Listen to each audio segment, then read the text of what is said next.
నమస్తే, welcome to good morning Bharat. చదువుతున్నటువంటి వార్తలు అనుకున్నటువంటి వాస్తవాలు విశ్లేషణ చేసుకుందాం. దయచేసి పొలిటికల్ వాయిస్ను లైక్ చేయండి, సబ్స్క్రైబ్ చేయండి, షేర్ చేయండి, కామెంట్ చేయండి. ఈరోజు ఉన్నటువంటి ముఖ్యమైనటువంటి వార్తలు. ఆంధ్రాకు సంబంధించి 2014లో ఆంధ్ర విడిపోయిన తర్వాత చంద్రబాబు నాయుడు, ఆ తర్వాత చంద్రబాబు నాయుడు కరకట్టం మీద ఏదో ప్రజావేదిక కడితే జగన్ వచ్చిన వెంటనే ఆ కరకట్టను కూల్చేశాడు. ఆ ప్రజావేదిక కూల్చివేత మొదలైంది. అమరావతి రాష్ట్ర రాజధాని అంటే కాదు, 3 రాజధానులు ఉంటాయి, వైజాగ్, కర్నూలు, అది ఇదని చెప్పేసి అట్లా 3 రాజధానులు పెట్టేశారు. అంటే ఒకరు తానా అంటే ఇంకొకరు తందానా అనేది బదులు నువ్వు ఇదంటే నేను అదంట. మొత్తానికి ఎవరు నష్టపోతున్నారు? ప్రజలు నష్టపోతున్నారు. అమరావతి లేదా రాజధాని లేకుండా ఒక రాష్ట్రము 10 ఏళ్ల పాటు వెనుకబడిపోయింది. 10 ఏళ్ళు వెనుకబడిపోయింది. అటు చంద్రబాబు నాయుడు అంతే మోసం చేశాడు, ఆ తర్వాత వచ్చినటువంటి జగన్ అంతే మోసం చేశాడు. ఆంధ్రప్రదేశ్కు ఒక రాజధాని లేనటువంటి పరిస్థితి క్రియేట్ అయిపోయింది. ఆ తర్వాత ప్రజావేదిక కూల్చారు. ప్రజావేదిక కూల్చిన తర్వాత ఇప్పుడు వైఎస్ఆర్సీపీ అక్రమాలు కూల్చేస్తున్నామని చెప్పేసి వైఎస్ఆర్సీపీకి సంబంధించినటువంటి ఈ జిల్లా కార్యాలయాలు, రాష్ట్ర కార్యాలయము కూల్చివేత పనులు మొదలుపెట్టేశారు. మా ఏపీ జలవనరుల శాఖ భూముల స్వాహాకు వైసీపీ నాయకత్వం చేసిన ప్రయత్నాలను అధికారులు అడ్డుకున్నారు. అనుమతి లేకుండా భూమిని స్వాధీనం చేసుకుని అందులో అడ్డగోలుగా పార్టీ నిర్మిస్తున్న భవనాన్ని కూల్చివేశారు. గుంటూరు జిల్లా మంగళగిరి నియోజకవర్గం పరిధిలోని తాడేపల్లిలో శనివారం తెల్లవారుజామున ఈ సంఘటన చోటు చేసుకుంది. సర్వే నెంబర్ 202Aలో అత్యంత ఖరీదైన 17 ఎకరాల భూమి తాడేపల్లి బోటు యార్డ్ స్థలం ఉంది. ఇక్కడ ఎకరా విలువ 25 కోట్ల వరకు ఉంది. దీన్ని హస్తగతం చేసుకునేందుకు వైసీపీ నాయకత్వం పెద్ద పథకమే వేసింది. అయితే ఒకవేళ ప్రభుత్వం నుంచి ఒక విధానపరమైనటువంటి నిర్ణయం తీసుకోకుండా, ప్రభుత్వానికి చెల్లింపులు చేయకుండా వైఎస్ఆర్సీపీ ఒకవేళ చేస్తే అది తప్పే.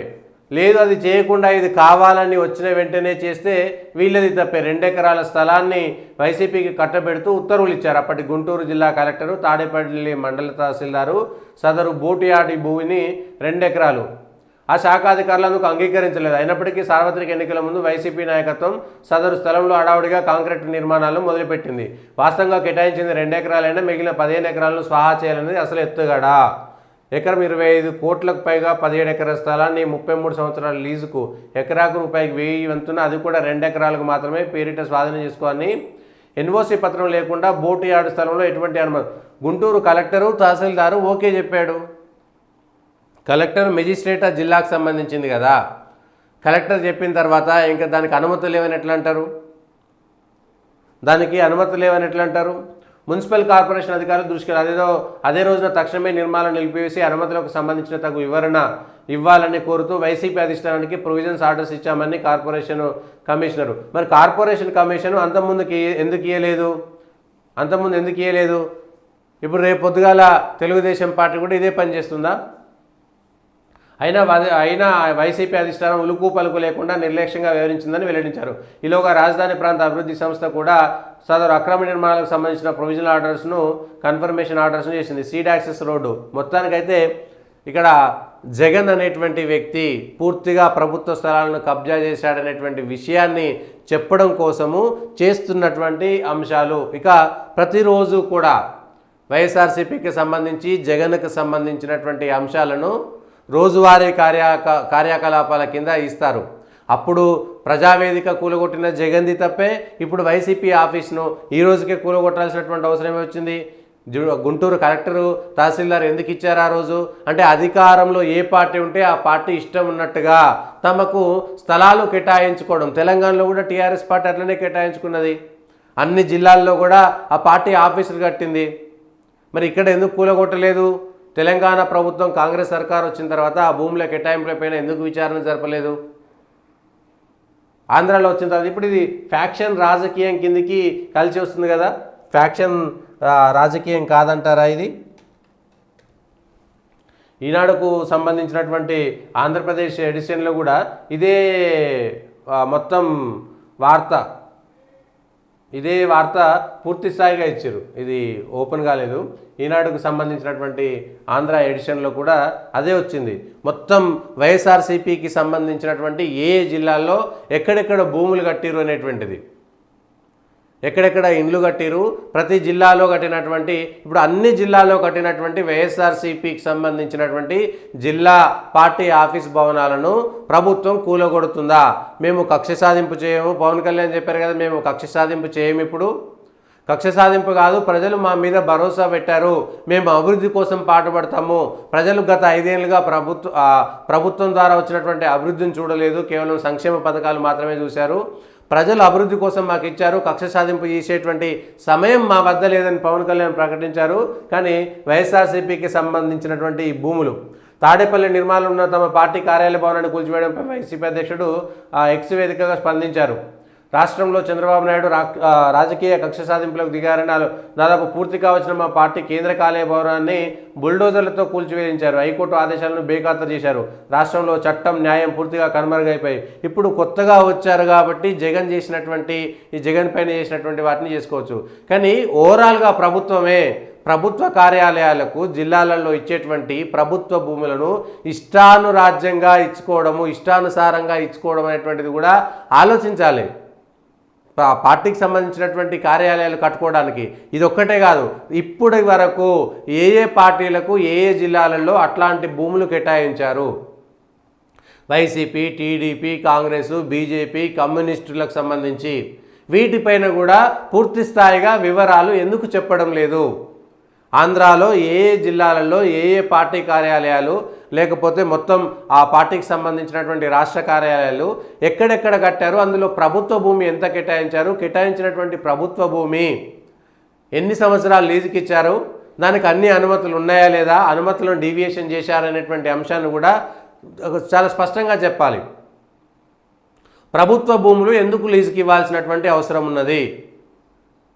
సో ఇప్పుడు తెలంగాణలో కూడా జిల్లాలకు సంబంధించినటువంటి కార్యాలయాలు గతంలో టీఆర్ఎస్ పార్టీ అధికారంలో ఉన్నప్పుడు జిల్లా కార్యాలయాలు నిర్మాణమయ్యాయి.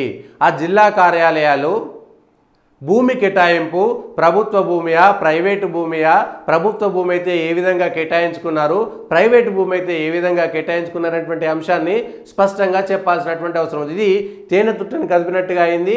ఇప్పుడు తెలుగుదేశం పార్టీ జిల్లాలలో కార్యాలయాలు కట్టిందా? కడితే ప్రభుత్వ భూమి ఎంత? సిపిఎం, సిపిఐ, మిగిలినటువంటి అనేకమైనటువంటి కాంగ్రెస్, బీజేపీ, లేదంటే ఇంకా మిగిలినటువంటి వాళ్ళు ఎవరెవరు కట్టారు, కడితే దానికి ప్రభుత్వ భూమి ఎక్కడెక్కడ సంపాదించుకున్నారు, ప్రభుత్వ భూమి ఎక్కడ కేటాయించాలనేటువంటి అంశాన్ని స్పష్టంగా చెప్పాల్సినటువంటి అవసరం ఉంది. మొత్తానికైతే ఆంధ్రాలో కక్ష సాధింపు గతంలో మనం తమిళనాడులో చూసినాం. ఇది కరుణానిధి కట్టినటువంటి అసెంబ్లీ భవనాన్ని మేము అసెంబ్లీగా వాడుకోము, దాన్ని హాస్పిటల్గా చేస్తామని జయలలిత వచ్చిన తర్వాత దాంట్లో చూడలేదు.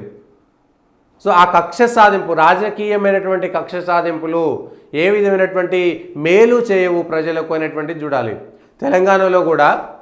తెలంగాణలో కూడా ప్రగతి భవన్ కట్టారు. ప్రగతి భవన్ కట్టిన తర్వాత ఆ ప్రగతి భవన్ ఎందుకు వాడుకుంటలేరు? ముఖ్యమంత్రి క్యాంపు కార్యాలయం అది. అయితే గతంలో తెలుగుదేశం పార్టీ ఉన్నప్పుడు చంద్రబాబు నాయుడు క్యాంపు కార్యాలయంకి వెళ్ళలేదు, ఆయన సొంత ఇంట్లోనే ఉండేవారు. కానీ రాజశేఖర రెడ్డి వచ్చిన తర్వాత క్యాంపు కార్యాలయం, అంతకుముందు కాంగ్రెస్కు సంబంధించినటువంటి ముఖ్యమంత్రులు పివి నరసింహారావు కూడా ఆ పక్కనే క్యాంపు కార్యాలయంలో, గవర్నమెంట్ క్యాంపు కార్యాలయంలోనే సీఎం నివాసం ఏర్పాటు చేసుకునేది, అందుబాటులో ఉండేందుకనేది. క్యాంపు కార్యాలయానికి సంబంధించినటువంటి అంశాలపైన కూడా ఒక ముఖ్యమంత్రి క్యాంపు కార్యాలయాన్ని ఎందుకు దుర్వినియోగం చేస్తున్నారు? ఆ తర్వాత 2 మంత్రులకు ప్రగతి భవన్ కేటాయించామనేటువంటి మాట చెప్పినా కూడా ప్రభుత్వానికి సంబంధించినటువంటి ఆస్తులను వాడుకోవడంలో ఎందుకు విఫలమవుతున్నారు అనేటువంటిది చూడాల్సినటువంటి అంశము. సచివాలయము, ఆయన వచ్చినటువంటి సచివాలయాన్ని మేము ఉండము, మేము కట్టుకోము, ఈ సచివాలయంలో మార్పులు, ఆ సచివాలయంలో మార్పులు. తెలంగాణలో కూడా కొత్తగా అధికారంలోకి వచ్చినాక ఎక్కడో పుప్పలగూడలో హెచ్ఎండిఏ ఆఫీస్లో ఒక సమీక్ష, లేదంటే కమాండ్ కంట్రోల్ సెంటర్లో ఒక సమీక్ష. ముఖ్యమంత్రి సచివాలయంలో కూర్చుంటే డీజీపీ అక్కడికి వస్తాడు, లేకపోతే కమిషనర్లు అక్కడికి వస్తారు. ఏదైనా తనిఖీ చేస్తే ముఖ్యమంత్రి పోవచ్చు, కానీ ముఖ్యమంత్రి హెచ్ఎండిఏ ఆఫీస్లో సమీక్ష చేయడం ఏంటి, లేకపోతే ఇక్కడ పుప్పలగూడలో ఉన్నటువంటి హెచ్ఎండిఏ ఆఫీస్లో చేయడం ఏంటి, కమాండ్ కంట్రోల్లో సమీక్ష చేయడము, ముఖ్యమంత్రికి అక్కడ ప్రత్యేకంగా కార్యాలయాలు ఉండము. ముఖ్యమంత్రికి ఒక క్యాంప్ ఆఫీస్ ఉంటుంది, సచివాలయంలోకి పోవాలి. ముఖ్యమంత్రి ఉన్నంతసేపు ఏ అధికారి రమ్మంటే ఆ అధికారి సమీక్షకు వస్తాడు, అయిపోతుంది. అది సహజమైనటువంటి ప్రక్రియ. లేదు ప్రత్యేకంగా ఉంటే హెచ్ఆర్డీకి సంబంధించినటువంటి దాంట్లో ఉంటుంది.